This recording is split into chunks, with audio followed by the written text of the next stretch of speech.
dipersilahkan duduk kembali. Bismillahirrahmanirrahim. Fabima rahmatin minallahi linta lahum walau kunta fawwan ghalidhal qalbi lanfaddu min hawlik fa'fu anhum wastaghfir lahum washawirhum fil amri fa'idha azamta fatawakkal 'ala Allah.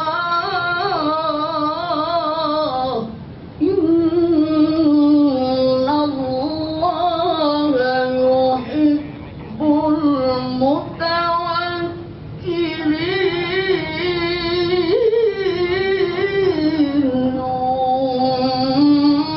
Bima ta'malun.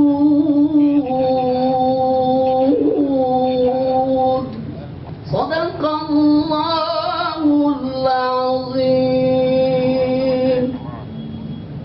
Salatullah salamullah ala taha rasulillah. Salatullah salamullah ala yasin habibillah.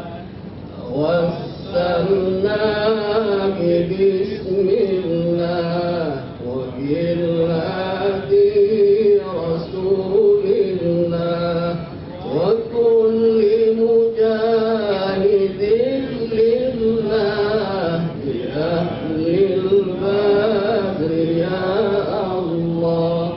Ilahi sallimil ummah minal afati wal niqmah wa min hammi wa min ummah bi ahlil badri ya Allah.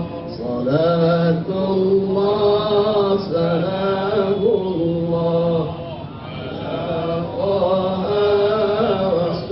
Rasulillah. Salatullah salamullah ala yasin habibillah. Assalamualaikum warahmatullahi wabarakatuh. Hadirin dipersilahkan duduk kembali.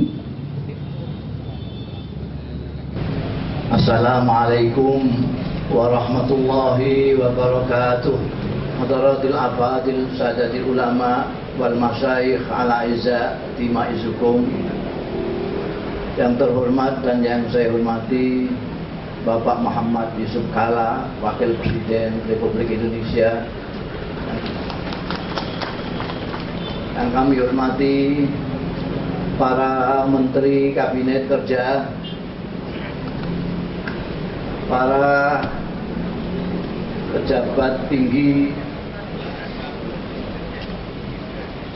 yang lain yang hadir, para tamu undangan, khususnya para duta besar yang hadir, Ibu Sinta Nuriyah dan segenap tamu yang hadir, para pengurus Nahdlatul Ulama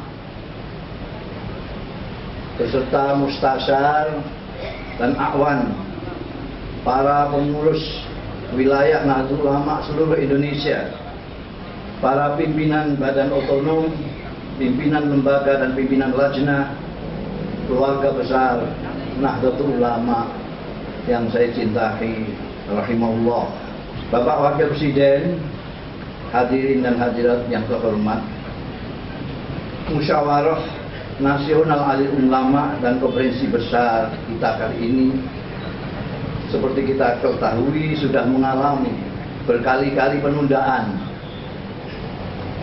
Bagaimanapun secara syariat, hal ini kami akui merupakan kesalahan PBNU.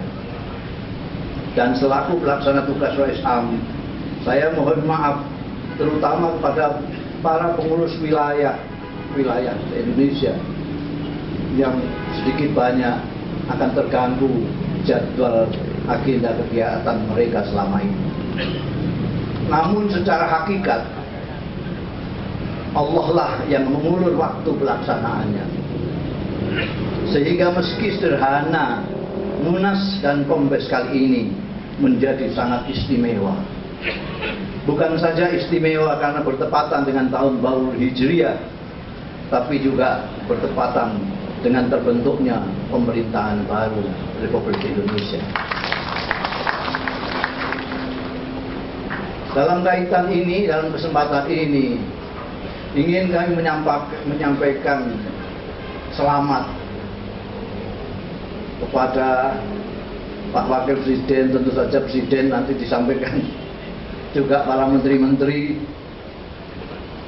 Tapi bukan selamat atas jabatan-jabatan mereka, karena jabatan tidak selayaknya diselamati, ditahniai.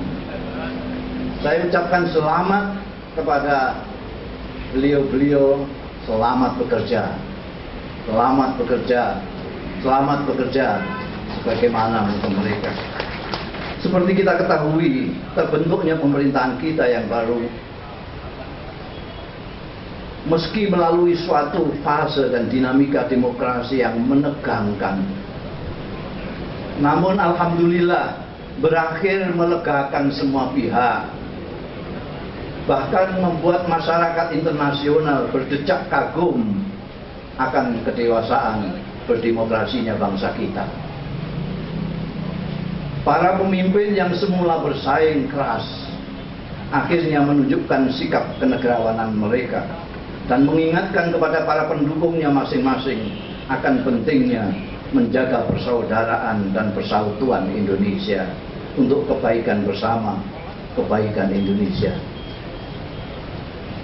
Mudah-mudahan warga NU, khususnya para kiainya yang kemarin juga ikut terlibat, bahkan larut dalam gegap gempitanya dukung-mendukung, dapat mencerdasi sikap kenegarawanan para pemimpin yang tempo hari mereka dukung, sehingga tak ada lagi istilah berseberangan di antara kita, dan semuanya bisa kembali menekuni tugas dan kerja masing-masing sebagaimana semula, dan selanjutnya dapat menjadikan pengalaman yang lalu itu sebagai pelajaran bagi kearifan sikap di kemudian hari. Juga ini kami tujukan pada wakil-wakil kami, wakil-wakil kita yang kelihatannya menurut bahasa anak gaul belum move on. Kami amanatkan kepada Bapak Wakil Presiden, misalnya nanti bagaimana menjadikan Dewan Perwakilan Rakyat kita ini seperti layaknya departemen, layaknya Dewan Perwakilan Rakyat. Dalam kesempatan ini, saya sebagai orang tua, kalau boleh berpesan kepada pemerintahan yang baru di bawah Pak Jokowi dan Pak Yusuf Kala, kalau kemarin ditunjukkan kepada kita semua tampilan-tampilan kesederhanaan dan semangat kerja, etos kerja, saya mohon itu dapat dilakukan oleh semua jajaran kabinet kerja ini untuk tetap bersikap sederhana, merakyat, dan kerja.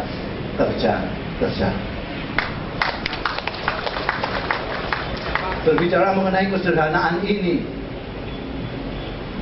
Pak Wakil Presiden dan Bapak-Bapak Menteri, Ibu Menteri, saya khusus menekankan agar ini menjadi tren pemimpin-pemimpin nasional kita. Karena kondisi masyarakat kita yang sekarang ini tidak bisa dilawan secara revolusi mental kecuali diawali dengan gerakan hidup sederhana. Kebetulan kita punya presiden, wakil presiden yang bersikap sederhana. Mudah-mudahan ini akan menjalar kepemimpinan semuanya, dan itu akan menjalar kepada masyarakat seluruhnya. Seperti kata orang Arab, an-nasu ala dini mulukihim. Kalau pimpinan-pimpinannya sederhana, insya Allah yang lain-lain termasuk kiai-kiainya juga akan sederhana.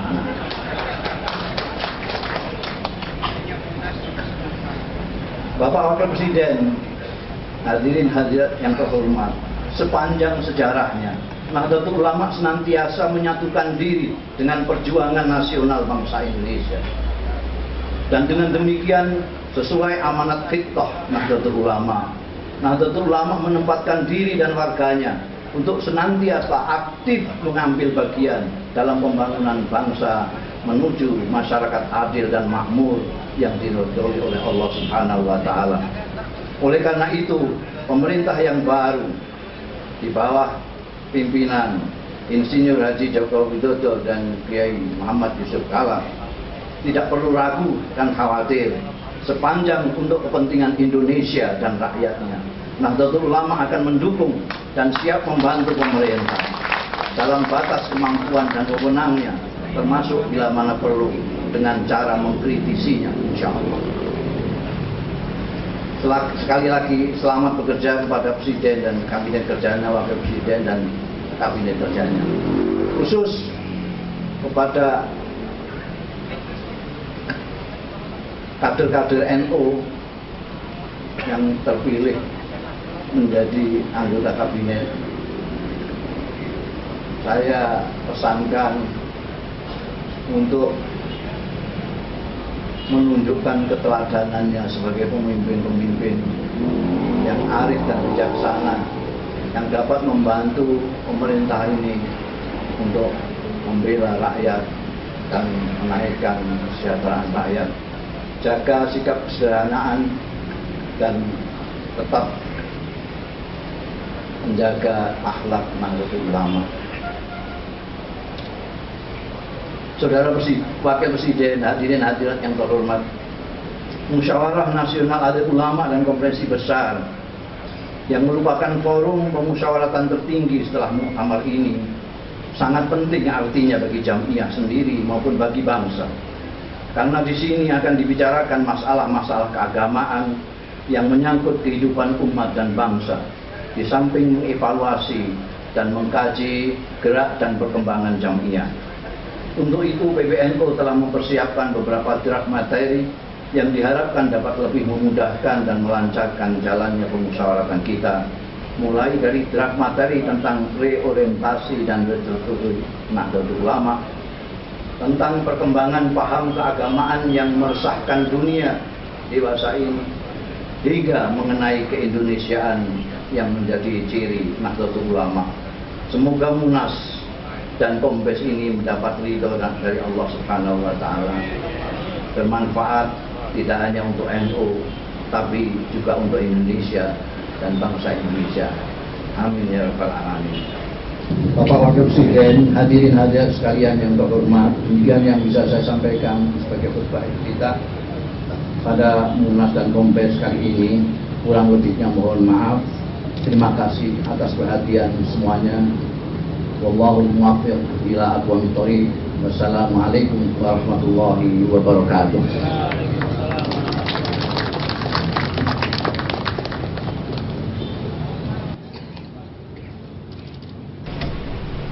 Yang saya hormati Bapak Rois Am, PG Abdul Misri, Pak Ketua BPNU,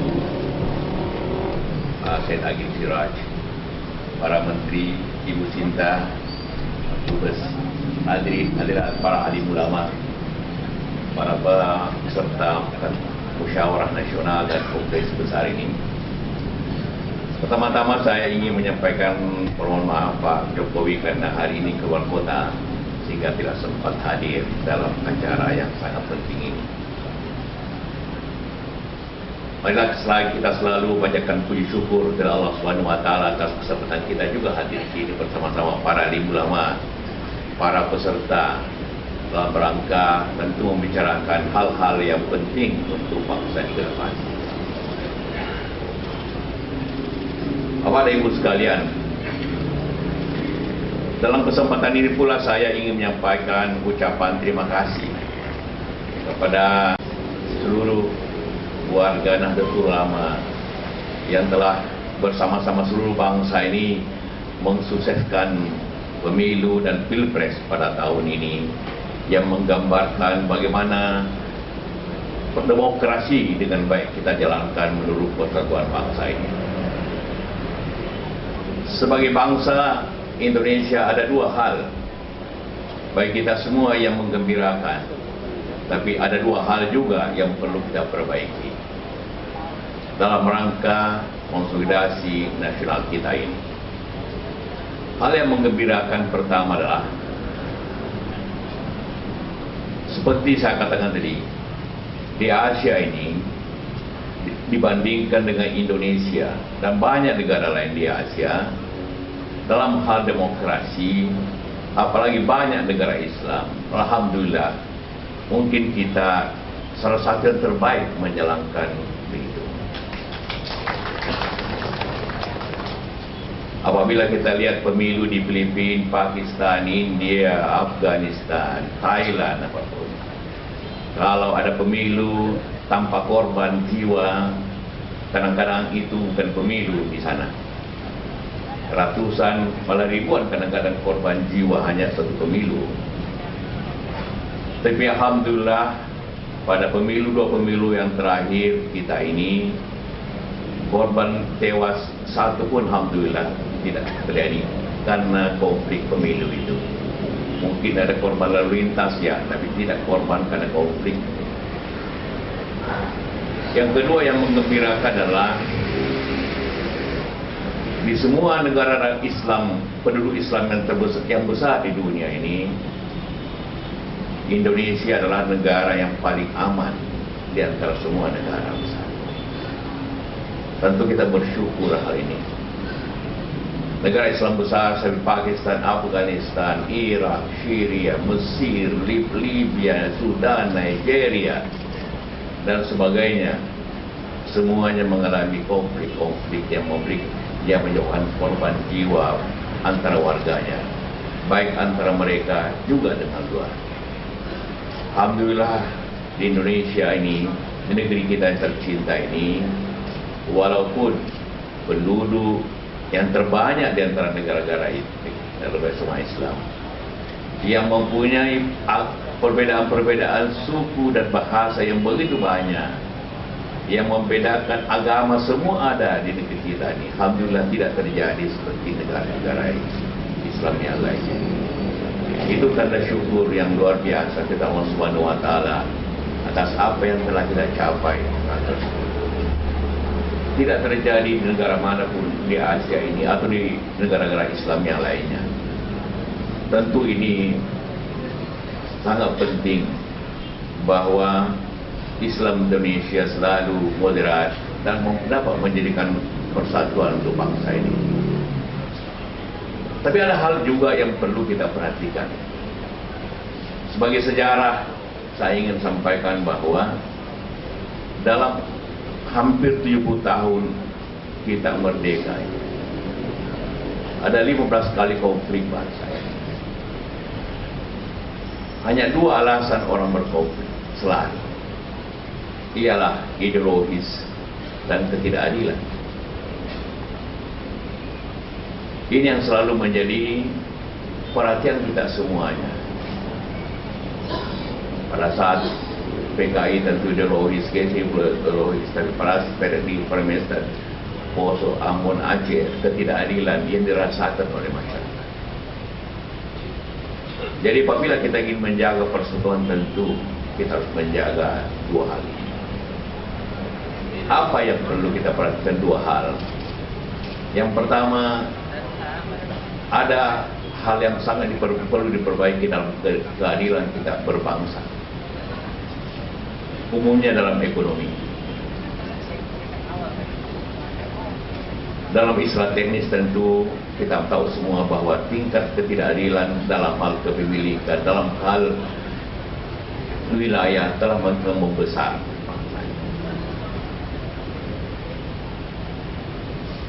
Membesar 0,43, satu angka yang sedikit kuning menuju merah. Sebagai catatan, Arab Spring, pemberontaknya masyarakat di negara-negara Arab pada saat ketidakadilannya mencapai 0,45. Artinya adalah kita harus memperbaiki semua itu. Yang kedua tentu ada hubungannya masalah kita ialah masalah kemiskinan. Karena itulah harus menjadi bahagian daripada usaha kita semua, termasuk Nahdlatul Ulama untuk jalan ini. Sering saya menggambarkan secara sederhana, apabila ada 100 orang miskin, biasanya 90 umat. Tapi apabila 100 orang kaya, umat barangkali cuma 10. Kita tidak ingin mengatakan yang kaya itu harus turun, tidak. Bagaimana yang tidak mampu itu menjadi lebih maju. Karena itulah selalu saya gambarkan bahwa kalau ada pembagian zakat, hampir orang berdesak-desakan dan kadang pernah ada yang meninggal, termasuk waktu di depan rumah saya. Karena muzakkinya sedikit, mustahiknya keluar banyak. Jadi untuk mengatasi itu artinya muzakkinya harus diperbanyak. Itu antara masalah yang kita hadapi. Apabila itu kita jalankan mengatasi, maka insya Allah NKRI tidak pernah akan menjadi mudah. Secara politik NKRI tentu suatu hal yang tidak perlu kita pertanyakan lagi. Walaupun ada juga konflik-konflik di daerah-daerah, tapi lebih kepada ideologis yang radikal. Selalu saya menggambarkan bahwa kalau ada ISIS, ada bom bunuh diri, ada orang membunuh pihak lain, kenapa terjadi demikian? Karena ada pihak yang menjual murah surga. Menjual murah surga.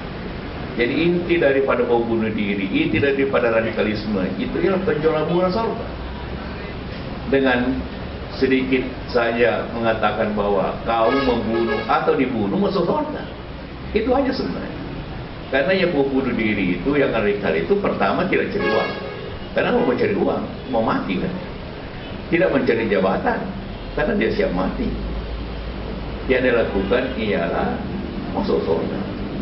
Jadi sini fungsi daripada kita semua menyadarkan seluruh umat kita bahwa surga itu tidak segampang itu, tidak diobrol seperti itu, dan tentu dengan faham lain. Nah, apabila demikianlah maka pertama yang harus kita lakukan dalam menjaga bangsa ini adalah menjaga dua hal yang sudah baik itu, demokrasi bangsa. Tadi bagi Bisri Pak Rois mengatakan adanya gejolak-gejolak di DPR, mungkin pemakaian demokrasi yang berlebihan. Ya, berlebihan memakai demokrasi tentu harus diperlakukan dengan sepadan, dengan harmonis demokrasi. Tapi bagaimanapun kita lebih baik dibanding banyak negara, apalagi negara-negara penduduk Islam yang besar. Masalah tadi yang lebih aman, yang menjaga harmoni, saling menghormati, saling memahami. Karena kita bukan, walaupun kita berbentuk banyak suku-suku di antara bangsa ini, Tapi kita tidak bersifat kabilah yang memegang teguh suatu pendirian apabila berbeda dengan yang lain. Suku kita sangat cair, sangat bersatu dibanding yang lainnya. Kekuatan inilah yang harus menjadi pegangan kita. Tapi kelemahan tadi yang saya katakan, dua kelemahan tadi ini harus menjadi perhatian kita yang lebih baik lagi. Apabila tapi semuanya dua hal ini mempunyai suatu hubungan. Apabila tadi 100 hanya 10 dan yang 190, maka tentu pada akhirnya ada ketidakseimbangan di masyarakat yang besar. Hal ini tentu yang harus diperbaiki yang semangat kita semua. Dalam banyak kesempatan saya selalu katakan,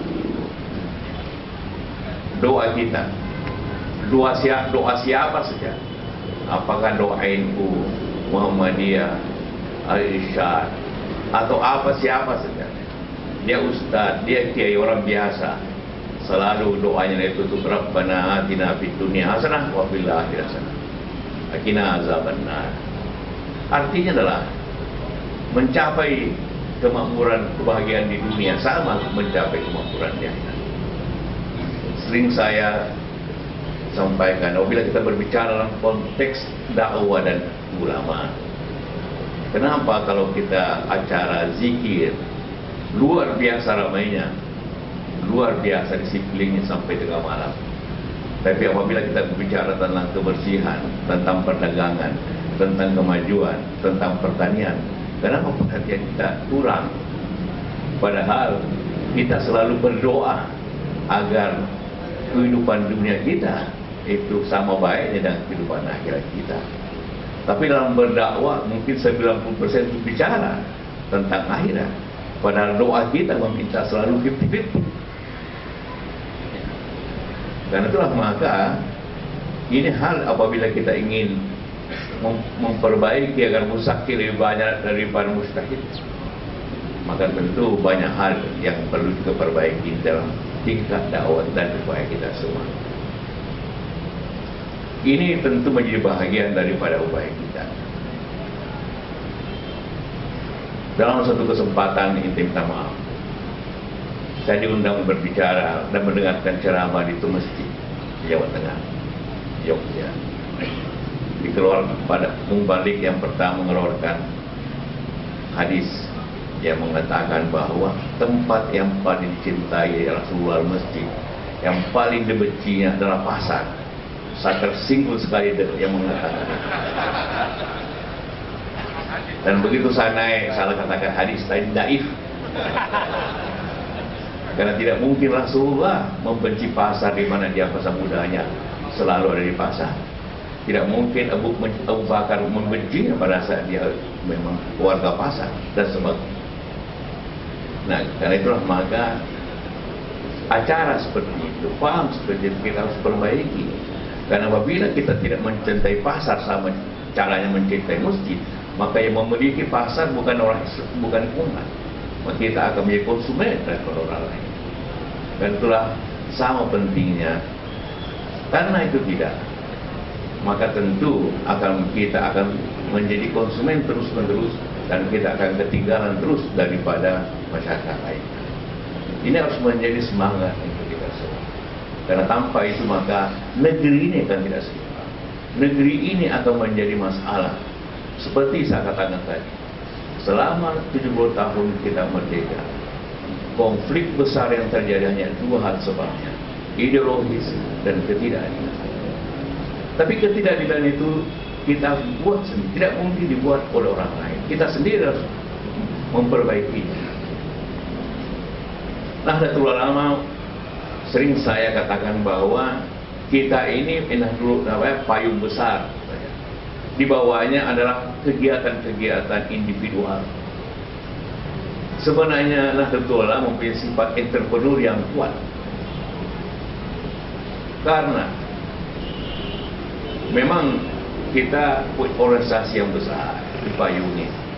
Tapi apa yang terjadi kegiatan di bawah ini kegiatan perorangan, kiai-kiai dan sebagainya, tanpa campur tangan daripada organisasi, tapi menjadi payungnya. Kalau pesantren-pesantren bukan pesantren NU secara langsung, tapi bahagian daripada kebersamaan jamiah. Artinya adalah NU sebenarnya mempunyai sifat entrepreneur yang kuat karena mempunyai kemandirian yang besar. Nah, sifat-sifat kemandirian inilah tentu yang dapat membina kekuatan yang besar dalam tempat ini. Dalam kesempatan inilah akibatnya adalah dalam pertemuan musyawarah yang lalu saya sampaikan juga hal yang sama. Karena kita secara organisasi, tapi tadi sudah digambarkan kepada kami semua bahwa NU mengembangkan universitas sekarang yang besar. Walaupun tentu dibutuhkan bukan hanya membentuknya, tapi bagaimana menjalankan memeliharanya dengan baik, dengan mutu yang baik. Dan itu berapa menteri di sini yang harus menjaganya semua universitas yang ada. Nah, dalam kesempatan itu maka kita harus, kenapa selalu NU lebih banyak berbicara politik dibanding organisasi yang lain? Pengurus wilayah mungkin lebih banyak berbicara tentang politik, bicara kebangsaan dibanding amal ibadah sosialnya. Karena amal ibadah sosialnya ialah individu. Ya, individu. Saya pernah waktu kecil, waktu muda, sekretaris Ma'arif di Selatan. Saya memahami bagaimana sulitnya sebenarnya mengembangkan organisasi, kegiatan dalam organisasi. Tapi kegiatan individu jalan, kegiatan organisasi tidak. Terjadi di mana-mana. Ya, artinya adalah mungkin kita perlu konsolidasi organisasi NU itu dengan target-target tertentu. Sama dengan di mana-mana ada pesantren sekolah NU. Apa tugas pengurus kita? Pengurus besar atau pengurus wilayah? Cuma satu menurut saya. Atau dua. Bagaimana mendidik guru-guru yang baik. Dan kedua, menjaga kualitasnya, standar-standarnya. Tanpa standar dan guru yang baik, maka kita akan statis. Karena itulah maka mari kita melihat, mereview kemajuan bangsa dan negara dewasa ini luar biasa cepat. Tanpa diikuti oleh kita semua, oleh anak muda kita, maka kita akan ketinggalan. Kita selalu bangga kepada jumlah yang besar, tapi mari kita bangga juga kepada kualitas yang baik. Sektor-sektor lain tentu harus kita kembangkan. Alhamdulillah bahwa tadi kegiatan asis NU juga sudah berjalan. Saya ingin sampaikan juga pengalaman kecil saya. Pertama saya ke Jakarta dengan bapak saya. Ialah menghadiri konferensi ekonomi NU. Itu tahun 50-an, 56, 57 berkali. Nah, barangkali bapak tidak konferensi itu di mana diadakannya? Di studio film Persari, karena ketua Jamaluddin Malik. Jadi sambil konferensi melihat bintang-bintang film itu beraksi di sekitar acara. Begitu kegiatan zaman dulu ini ternyata tidak menghindari hal-hal kayak modern. Walaupun setelah penutupan saya lihat betul banyak beberapa kiai yang menari tarian di atas menutup mata ke bawah. Saya terkanya lah. Itulah NU zaman dulu yang saya ikuti, Patumi hanya mengikuti bapak saya waktu saya masih SMP. Bahwa kegiatan-kegiatan seperti itu bukan sekarang, 50 tahun lalu justru lebih maju. Bukan lebih maju ya, sudah jalankan kegiatan tersebut. Coba NU bikin istri film seluruh dihujat saya kira semua orang. Ya, istri film. Konferensi NU istri film. Kalau di sini lumayan lah, terima kasih, tapi berkeliaran bintang film yang berpakaian New Kensi dan sini kita terima apa adanya. Dan saya menikmati waktu itu lihat bagaimana menikmati bagaimana orang bikin film. Bagaimana melihat bintang filmnya karena saya masih kecil kan. Kalau saya barangkali waktu itu sudah SMA, SMA mungkin saya nikmati juga. Artinya adalah kesadaran itu, hal itu berjalan sesuai masa. Nah, apakah kita ingin stagnan? Apakah kita hanya bangga dengan begitu banyak pesantren? Pasti kita bangga. Tapi tentu lebih banyak lagi yang butuhkan kemajuan agar yang seperti saya katakan tadi. Ketidakadilan ini bukan karena kebijakan pemerintah yang diperbaiki saja, tetapi jiwa kita, semangat kita, kemauan kita berupaya, kemauan entrepreneurship, kemauan kita untuk berteknologi yang lebih baik yang harus kita menuju. Saya yakin saya mengunjungi beberapa banyak pesantren juga yang sangat maju, tapi tentu itu juga perlu kita lebih pahami lagi sebagai bagian daripada kemajuan kita semua. Pada hari-hari ini tentu begitu banyak menteri yang hadir di sini, tentu bukan hanya sekadar hadir, tapi tentu menjadi mempunyai utang budi kepada NU, karena itu harus membayarnya kan, membayarnya dengan banyak kegiatan itu. Mudah-mudahan ini semua menjadi bahan pemikiran kita semua, menjadi bahagian daripada pekerjaan besar kita semua memajukan bangsa ini. Karena apabila itu atau jamaah itu maju, berarti bangsa ini maju. Tapi apabila juga bangsa ini turun, maka yang kena juga yang pertama warga di bawah. Dan kita sering menyampaikan itu bahwa masyarakat warga itu banyak di kalangan petani, nelayan dan sebagainya. Saya ingin sampaikan data statistik bahwa ada 4 tempat kantong-kantong kemiskinan bangsa ini. Pertama, petani, nelayan, buruh, dan tentu penganggur. Nah, apabila kita ingin memperbaiki NU sebagai suatu jamiah, tentu adalah turut serta atau aktif atau maju dalam kegiatan kita seperti itu. Zikir sangat baik sekali, dan segala macam kegiatannya dan sebagainya. Tetapi doa kita, Rabbana atina fid dunya hasanah wa fil akhirati hasanah. Selalu keseimbangan. Tidak ada hasanah di akhirat tanpa hasanah di dunia. Karena itulah maka kita harus timbangi jiwa itu, perilaku kita, kegiatan kita secara bersama-sama. Karena doa artinya permintaan, dan permintaan tidak dipenuhi tanpa upaya. Maka kita bekerja sebaik-baiknya, karena setiap upaya apapun kita akan selalu memberikan kemakmuran bangsa ini, dan kemakmuran selalu berarti untuk kegiatan keumatan kita semua. Terima kasih. Assalamualaikum warahmatullahi wabarakatuh. Mohon mendampingi pengumpulan duduk kepada Bapak Menteri Agama Republik Indonesia, kemudian Pejabat Rais Am Pengurus Besar Nahdlatul Ulama dan Ketua Umum PBNU sebagai tanda peresmian pembukaan Musyawarah Nasional Alim Ulama dan Konferensi Besar Nahdlatul Ulama 2014.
Assalamualaikum warahmatullahi wabarakatuh. Sahabat fadilah hadratul mustasyarin, hadratul asyuriyah, wabil khusus Habib Islam bin Niyabah Hadratul Syekh Dr. Kiai Haji Ahmad Mustafa Bishri Mustafa, yang alamatnya di Jalan Kiai Haji Bishri Mustafa, Rembang. Atau Bapak senior kita Kiai Haji Khalid Mawardi, Bapak Datuk Bagindo Qatar Al-Mukarram Wakil Ketua Umum Bapak As'ad Said Ali. Jangan kira di sini banyak Said. Hadratul Syekh Khatib Am Bapak Dr. Malik Madani, dan para peserta Munas dan Kongres yang berbahagia. Alhamdulillah bi alaihi wa ni'amih, bi taufiqihi wa aunihi. Setelah mundur 3 kali, ternyata kita juga masih bisa melaksanakan Munas dan Kongres dengan waktu yang tepat, dengan timing yang tepat. Kita mampu mengadakan Munas dan Kongres setelah selesai pilihan umum legislatif, pilihan umum presiden dan wakil presiden, sehingga nuansa Munas sama sekali tidak berbau politik. Seandainya Munas kita lakukan bulan Agustus kemarin, pasti dalam bayangan saya, pasti di antara para peserta Munas ada 2, pengurus PB pun ada 2. Minimal sikapnya, bukan berarti tim suksesnya, bukan, minimal pilihannya lah. Oleh karena itu, taufiqul munasib, timing yang paling tepat adalah sekarang. Percayalah. Nah, untuk itu semua saya berterima kasih kepada para peserta yang telah mengikuti rapat-rapat dengan tekun, dengan serius. Tadi malam saya nengok komisi organisasi cukup panas, tapi juga ada bercanda. Kemudian komisi waktu masail cukup awal, hanya masalah Al-Fursi aja sampai berjam-jam. Padahal jelas sekali sudah, Al-Fursi jelas. Hanya ya itulah waktu masail, kalau nggak dibahas ya akan panjang. Kemudian tim rekomendasi yang cukup cepat, karena sudah disiapkan oleh Pak Mas Duki Bedowi, hanya nambah sedikit-sedikit. Semuanya saya ucapkan terima kasih atas keberhasilan ini. Terima kasih kepada panitia, Mas Arvin, Toha Hakim, Kuali Mas Hakim, Mas Arvin Hakim Toha. Laisal Islam aqidatan wa syari'atan fahasib. Islam bukan hanya aqidah dan syariat saja. Wa innamal Islam dinul ilmi wa thaqafah, dinul adab wal hadarah, dinul tamaddun wal insaniyah. Islam agama budaya, Islam agama peradaban, Islam agama kemanusiaan, Islam agama kemajuan. Oleh karena itu, Allah tidak ridho kalau kita tidak maju. Allah tidak ridho kalau kita tidak berbudaya, tidak beradab. Rasulullah tidak ridho kalau lihat umatnya biadab, kalau lihat umatnya carut marut, kalau lihat umatnya tidak intelek, tidak cerdas, bodoh. Sungguh Allah dan Rasulullah tidak ridho untuk itu semua. Oleh karena itu, tamaddun Islami atau tamaddun Sunni yang telah kita lakukan, yang kita jalankan, dan kita warisi dari para ulama, harus kita tingkatkan, harus kita kembangkan, harus kita isi lagi dengan kreativitas, khairul ibda' wa husnul ikhtira', bahasa Arabnya begitu.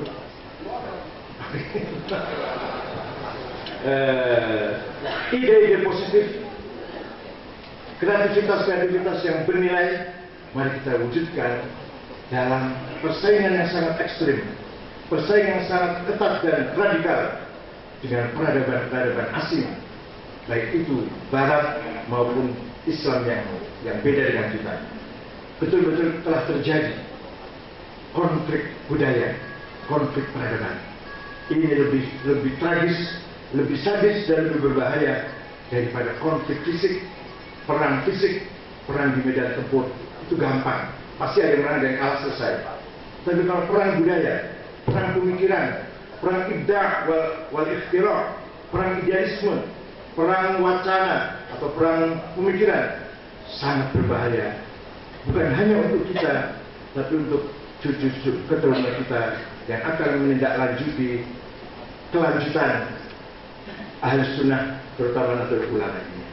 Oleh karena itu, pengurus NU di saat-saat ini, di periode ini, betul-betul dalam muftarakit turuq, betul-betul dalam tikungan perjalanan. Kalau kita tidak berhasil, seterusnya akan susah dan sulit. Kalau kita berhasil, itulah harapan kita untuk selanjutnya bisa kita tidak lanjut lebih baik lagi. Ba'dul masail, tidak ada orang Muslim yang sanggup ba'dul masail. Berapa jam dari mana? Berapa jam Pak? 7 jam. Tidak ada orang Muslim yang mampu membahas masalah aborsi, khilafah, apalagi tadi ahlul hal wal 7 jam selesai. Silakan Anda lihat, orang Muslim ada yang bisa. Pokoknya kita paling baik kita. Itu ba'dul masail. Belum rekomendasi kita. Karena tidak ada kepentingan politik, karena tidak keseganan politik, maka rekomendasi dengan terus terang, dengan tanpa basa-basi, apa yang telah kita putuskan dan rekomendasi untuk pemerintah sangat luar biasa. Tegas, jelas, infitah, wassarohah, tidak ada basa-basi, mujamalah, tidak ada. Itulah kita, dan itulah Nahdlatul Ulama. Barangkali tadi ada yang kurang sedikit rekomendasi tentang hari santri. Usulan saya hari santri bukan 1 Muharram, tapi tanggal 22 Oktober, di mana di situ Hadratus Syekh Haji Asy'ari mengeluarkan resolusi jihad untuk membela proklamasi 17 Agustus 45. Nanti tambahkan ada usulan tentang organisasi. Tidak apa-apa lah kalau PB mempunyai konsep kemudian ditolak mentah-mentah oleh wilayah.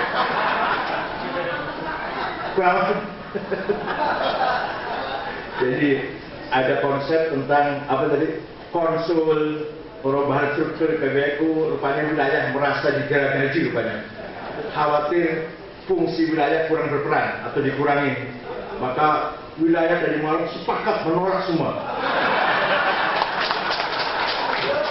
Luar biasa. Saya terima. PBNU terima penolakan itu. Kemudian apa tadi? Itu yang punya konsep ini tidak pernah jadi pengurus wilayah itu rupanya. Masing-masing mempunyai niat yang baik sebenarnya agar struktur pengurus PBNU, pengurus NU itu tidak tergantung dengan struktur pemerintah, wilayah, provinsi, cabang, bupati, atau wali kota, PB, presiden, bukan itu. Artinya tidak harus terikat dengan itu. Tapi rupanya wilayah mutafiqina Allah yatafiqu, semua sepakat bahwa rupanya gagasan PB itu ditolak. Alhamdulillah, Bapak saya terima.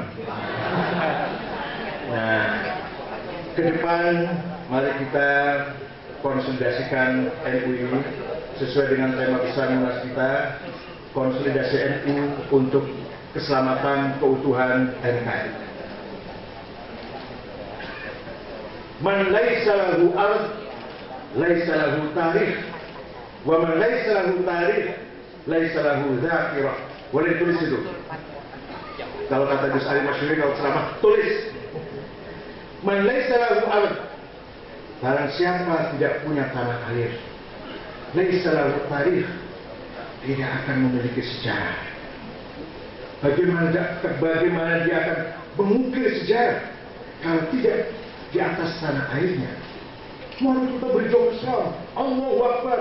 Gimana itu bangun masjid? Gimana itu bangun pesantren? Gimana itu bangun madrasah? Di atas angin, di atas tanah air, di atas wabah, di atas bumi. Oleh karena itu, pertahankan tanah air dulu, ukhuwah watonnya dulu, baru Islamnya. Beda-beda dikit nggak apa-apa. Kita bicara Islam, semangat. Tapi mau di mana kita berjuang Islam? Mau di mana kita membangun peradaban Islam? Di atas tanah yang stabil, yang kokoh. Bukan di atas tanah air yang perang, bukan di atas tanah air yang konflik. Tidak mungkin orang Afghanistan mengungkit sejarah, tidak mungkin, kecuali sejarah peperangan. Tidak mungkin orang Irak sekarang ini membangun peradaban, tidak mungkin masyarakat Syria memikirkan kemajuan teknologi, ribut perang terus. Bahkan Mesir pun sekarang sedang keadaan yang carut marut. Tidak mungkin ulama Libya membangun peradaban, tidak mungkin. Mereka sibuk dengan peperangan, mereka sibuk dengan konflik, habis waktunya. Oleh karena itu, alhamdulillah kita masih punya tanah air yang utuh, yang kokoh, dan di antara faktor keselamatan NKRI adalah andil besar dari Nahdlatul Ulama. Oleh karena itu, hampir setiap hari tamu-tamu luar negeri datang ke PBNU. Mereka semua ingin melihat binatang apa ini, makhluk apa ini. Mayoritas tapi tidak radikal, mayoritas tapi tidak ekstrim, mayoritas malah melindungi yang minoritas. Nah, mereka tidak ada kan? Di Eropa tidak ada, di Timur Tengah tidak lihat. Saya katakan pada Dubes Swedia, negara Swedia itu satu-satu negara Eropa yang sudah mengakui negara Palestina. Kemudian Swedia datang ke sini, perempuan tua tapi perempuan lebih tua. Ya yang muda sekretarisnya yang muda. Saya katakan tidak akan selesai konflik di Timur Tengah kalau masih nama negara itu berbau agama dan atau berbau suku. Tidak akan selesai kalau negara namanya Yahudi. Nanti yang Islam dan Kristen tidak menerima itu. Tidak akan selesai konflik kalau nama negaranya Israel. Nanti yang bukan Israel, Palestina, Arab tidak akan selesai. Cari nama lain. Jangan Israel, jangan Yahudi nama negaranya. Jangan Palestina, jangan Arab. Cari nama lain. Seperti Indonesia. Bukan negara Jawa, bukan negara Sunda, bukan negara Batak, Dayak, Bugis, Melayu. Indonesia. Bukan negara Islam, bukan negara Katolik, Kristen, Buddha, Hindu, Konghucu, Kapitayan, Kaharingan, Darmo Gandul, Botoloco, Sabto Darmo, Sunda Wiwitan, Subud. Bukan. Indonesia yang jalannya sekian agama. Baru selesai. Madu-madu itu dulu Swedia, madu-madu tidak perempuan itu. Walaupun saya terima kasih kepada pemerintah Swedia atas nama umat Islam Indonesia, satu-satunya negara Eropa yang sudah mengakui negara Palestina yang penuh dengan hak dan kemerdekaan. Kemudian ke depan sekali lagi kunci daripada kesuksesan organisasi ada 4. Pertama, al-kafa'ah wa ta'ahul, proporsional dan profesional. Contoh, ketika di profesi, cabang atau wilayah, ada pilihan syuriah, Syuriah, ada pilihan ketua, itu pasti masih tersangkut pertimbangan-pertimbangan yang tidak mutu, yang tidak berkualitas. Karena anaknya kiai, karena dulu bapaknya pendiri NU, masa tidak kita pilih jadi Syuriah? Padahal nggak mutu, padahal misalkan, padahal nggak berkualitas. Ini yang masih ada di NU seperti itu. Padahal organisasi kalau ingin maju harus berdasarkan al-kafa'ah wa ta'ahul. Bagaimana kita pilih ketua atau pilih Syuriah? Kalau tidak mumpuni, kalau tidak munasib, kalau tidak layak, tidak ada kemampuan di situ. Wala taqfu ma laisa laka bihi 'ilm. Innas sam'a wal basara wal fu'ada kullu ulaika kana 'anhu mas'ula. Surat Isra ayat berapa cari sendiri lah, pokoknya surat Isra itu. Jangan kamu ikut campur, dan jangan kamu mengajak orang ikut campur, dan jangan kamu pilih orang yang tidak proporsional, tidak profesional. Karena inna sam'a wal basara wal fu'ad, semua kreativitas kita, hati kita, jiwa kita, iman kita, perilaku kita akan dimintai pertanggungjawab di depan Allah. Saya nggak tahu saya ini ketua umum yang proporsional apa enggak, nggak tahu saya. Saya sendiri nggak tahu. Saya ketua umum ada apa yang proporsional apa enggak, saya nggak tahu lah, pokoknya begitu. Yang kedua, al-infitah was-sarah. Organisasi kita tidak akan maju kalau tidak dengan manajemen yang terbuka. Sudah saatnya kita terbuka, sudah saatnya kita transparan, sudah saatnya kita semua tertulis, semua didata.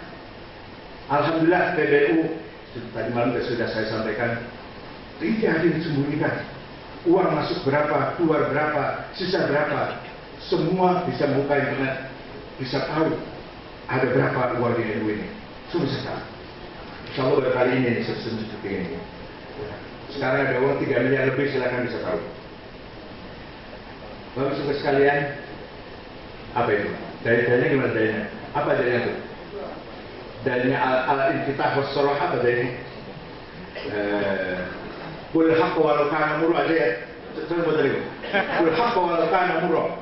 Sampaikan kebenaran yang nyata, yang real, walaupun pahit, susah dan sulit. Yang ketiga, at-ta'awun fil birri wal ihsan. Enggak usah takwa, selalu berapa takwa itu.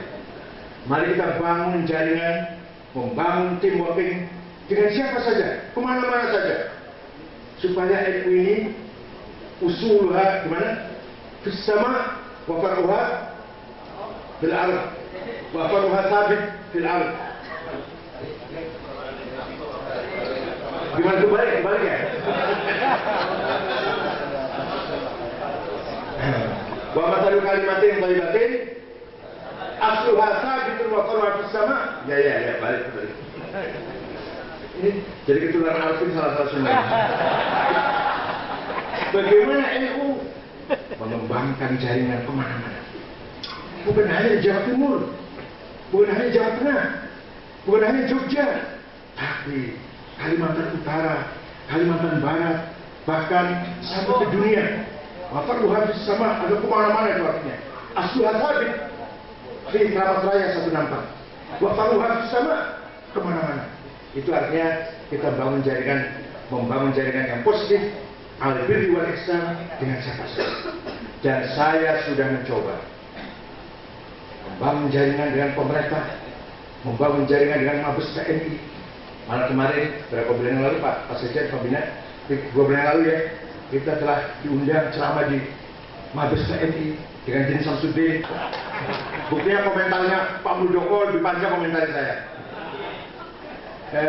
Kemudian saya setiap 3 bulan sekali diundang Lemhanas, kemudian Mabes Polri dan instansi-instansi pemerintah, yaitu kita membangun jaringan dengan luar yang positif dan berkualitas.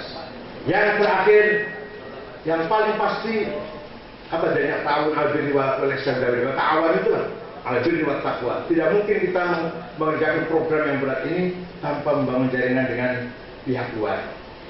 Tidak mungkin eksklusif. Yang terakhir, al-mas'uliyah, responsibility. Oleh karena itu, pengurus dari bawah, dari ranting sampai pengurus PBNU dengan berbagai tingkatannya, bukan hanya ketua, bukan hanya syuriah, tapi akwan, mustasyar, bendahara, sekretaris, semua ketua-ketua lembaga lajnah harus mempunyai mas'uliyah, tanggung jawab kita semua. NU bukan milik Kiai Mustafa Bisri, NU bukan milik ketua umum, NU milik kita semua. NU milik kita semua dalam rangka kita wa ma khalaqtul jinna wal insa illa liya'budun. Tempat ibadah kita, tempat berbakti kita kepada Allah di dalam organisasi Nahdlatul Ulama ini. Adapun di sana sini ada kesulitan pasti, ada kendala pasti. Malah kalau lancar-lancar saja kita harus ragu-ragu. Ini yang saya kerjakan ini benar apa enggak?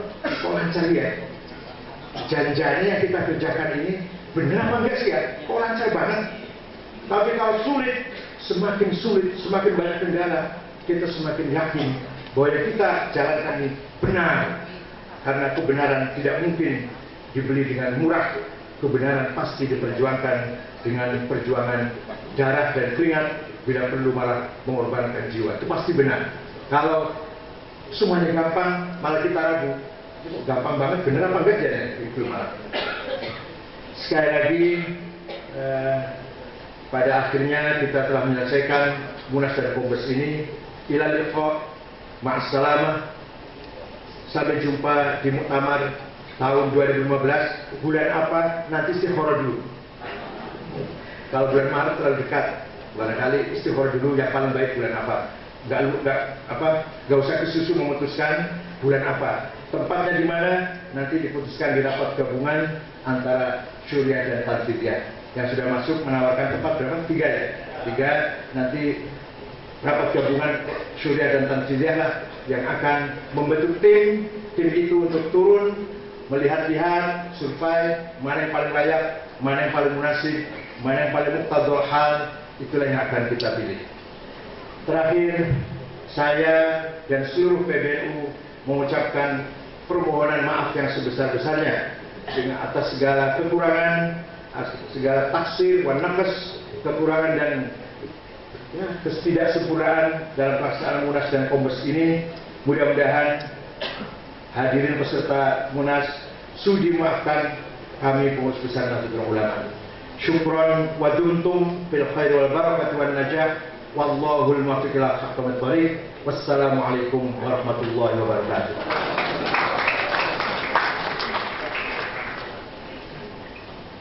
Hadaratul Afadil Sadatul Ulama wal Masyayikh al-Aizza fi ma'isukum.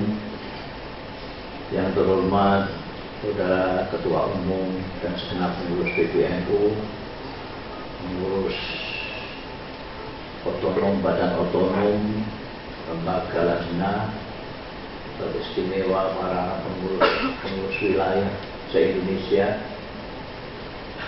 yang kami hormati dan kami muliakan, para sesepuh Nahdlatul Ulama, para peserta Musyawarah Nasional Alim Ulama dan Konvensi Besar Nahdlatul Ulama, hadirin hadirat rahimakumullah. Alhamdulillah, kerja besar Anda sekalian telah sampai kepada akhir yang sangat perlu disyukuri. Saya di sini selaku pelaksana tugas Rais Am hanya ingin menyampaikan penghargaan yang sangat tinggi atas pengorbanan Anda sekalian, pengorbanan pikiran, pengorbanan waktu, pengorbanan tenaga yang Anda khidmahkan, bukan hanya untuk Nahdlatul Ulama, tapi untuk Indonesia. Mudah-mudahan khidmat amalia Anda sekalian dicatat oleh Allah sebagai amal jariyah, amal soleh yang akan dibalas oleh Allah dengan berlipat ganda. Kecintaan bapak-bapak dan ibu sekalian yang tercermin dari kesungguhan bapak-bapak ibu sekalian dalam melakukan kerja untuk kepentingan umum, untuk kepentingan Nahdlatul Ulama dan Indonesia ini merupakan modal yang sangat luar biasa. Meskipun bapak-bapak dan ibu-ibu sekalian tidak seperti pendahulu-pendahulu kita yang meligi, apa bahasa Indonesia yang meligi, yang semata-mata hanya bekerja untuk NU. Banyak yang sampai sekarang ini, sampai itu apalagi itu sambilan. Dan kita semua, hampir semuanya kita itu merangkap itu. Minimal merangkap sebagai pengasuh pondok pesantren misalnya. Jadi apa namanya, kalau Anda sekalian sekarang dengan tekun selama 2 hari di sini, berarti Anda mengorbankan banyak hal. Mengorbankan banyak hal. Ada yang bersifat materi, ada yang bersifat rohani, ada yang meninggalkan santri-santri, ada yang meninggalkan pekerjaan-pekerjaan yang sebetulnya itu juga penting, tapi meninggalkan istri, ada yang bawa istri. Jadi sekali lagi ini penghargaan yang saya sangat tinggi kami sampaikan dengan doa yang tulus. Mudah-mudahan ini dicatat oleh Allah Subhanahu wa Ta'ala. Dan nanti pengorbanan Anda sekalian akan dibalas oleh Allah Subhanahu wa Ta'ala dengan anugerah-anugerah lain yang bermanfaat bagi Anda sekalian di dunia maupun di akhirat. Saya kira nutupnya gimana? Saya kira itu saja. Tadi para ketua umum sudah bicara banyak untuk masa depan. Saya tidak perlu menambah-nambah. Cuma saya menggarisbawahi bahwa PBNU apabila ada kekurangan sana sini, saya sebagai pelaksana tugas Islam sekali lagi mohon maaf sebesar-besarnya. Sekali lagi saya juga ulangi apa yang saya sampaikan kemarin.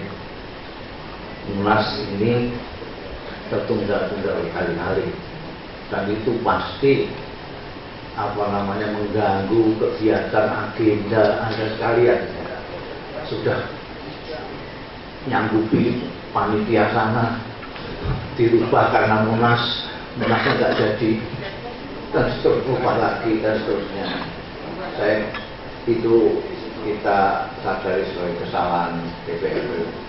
Ada ahliyah kafa'ah iftitah impitan yuafiquna ila ma fihi khairul Islam wal muslimin khairun hadatul ulama wan nahdiyin wa khairul Indonesia wal Indonesiyin wa astaghfirullahaladzim li wa lakum wal afu minkum. Wassalamualaikum warahmatullahi wabarakatuh.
laksanakan.